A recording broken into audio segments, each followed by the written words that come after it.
இந்திய பொருட்களுக்கு அமெரிக்கா விதித்த 50% வரி அமலுக்கு வந்ததை அடுத்து 3000 கோடிக்கு ஆயத்த ஆடை வர்த்தக பணி பாதிக்கும் என திருப்பூர் ஏற்றுமதியாளர் சங்க தலைவர் தகவல். இந்தியா உட்பட 70 நாடுகளில் இருந்து அமெரிக்காவில் இறக்குமதியாகும் பொருட்களுக்கு கடந்த 1ஆம் தேதி அமெரிக்க ஜனாதிபதி டிரம்ப் அதிரடியாக வரிகளை உயர்த்தினார். இந்திய பொருட்கள் மீது 25% வரியை விதித்தார். இந்த வரி விதிப்பு கடந்த 7ஆம் தேதி முதல் அமலுக்கு வந்தது.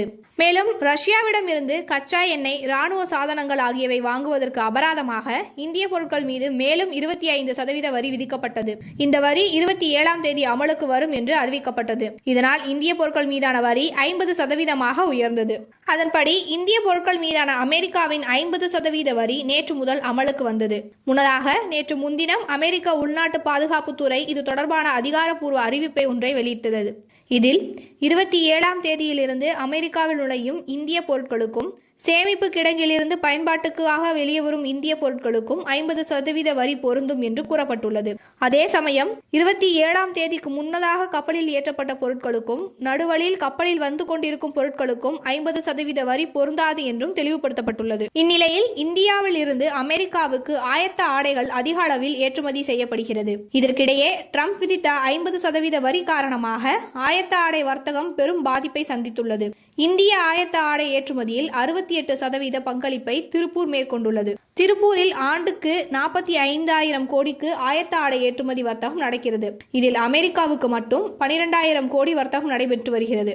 அமெரிக்கா அறிவித்த 50% வரி காரணமாக கடந்த 20 நாட்களாக இந்தியாவிலிருந்து அமெரிக்காவுக்கு ஏற்றுமதி செய்யப்படும் ஆயத்த ஆடைகளை திருப்பூர் ஏற்றுமதியாளர்கள் நிறுத்தி வைத்திருந்தனர். அமெரிக்க ஜனாதிபதி அறிவித்த 50% வரி அமலுக்கு வந்ததால் திருப்பூர் ஆயத்த ஆடை ஏற்றுமதியாளர்களுக்கு பாதிப்பை ஏற்படுத்தியுள்ளது. இதுகுறித்து திருப்பூர் ஏற்றுமதியாளர் சங்க தலைவர் KM சுப்பிரமணியன் கூறியதாவது, அமெரிக்காவில் 50% வரி அமலுக்கு வந்ததால் அந்த நாட்டிற்கு 30% ஏற்றுமதி பாதிப்பு ஏற்படும் சூழல் எழுந்துள்ளது. அதன்படி பார்த்தால் இன்னும் 4 மாதங்களுக்கு ஆயத்த ஆடை ஏற்றுமதி வர்த்தகம் தேக்கத்தை சந்திக்கும்.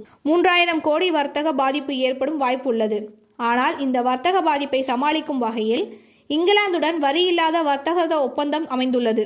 ஐரோப்பிய நாடுகளுடன் வரியில்லாத வர்த்தக ஒப்பந்தம் இருப்பதால் அமெரிக்காவுடன் ஏற்படும் வர்த்தக இழப்பை இங்கிலாந்து ஐரோப்பிய நாடுகளுக்கு ஆயத்த ஆடைகளை ஏற்றுமதி செய்வதன் மூலம் இழப்பை சமாளிக்க முடியும்.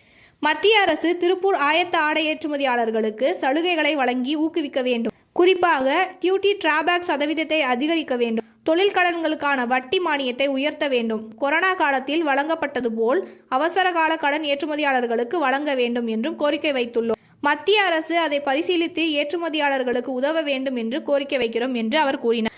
இது தொடர்பாக மார்க்சிஸ்ட் கம்யூனிஸ்ட் கட்சி மாநில செயலாளர் பே. சண்முகம், இந்திய கம்யூனிஸ்ட் கட்சி மாநில செயலாளர் முத்தரசன், இந்திய கம்யூனிஸ்ட் விடுதலை மாநில செயலாளர் பழ. ஆசை தம்பி ஆகியோர் நேற்று வெளியிட்ட கூட்டறிக்கையில் கூறியிருப்பதாவது,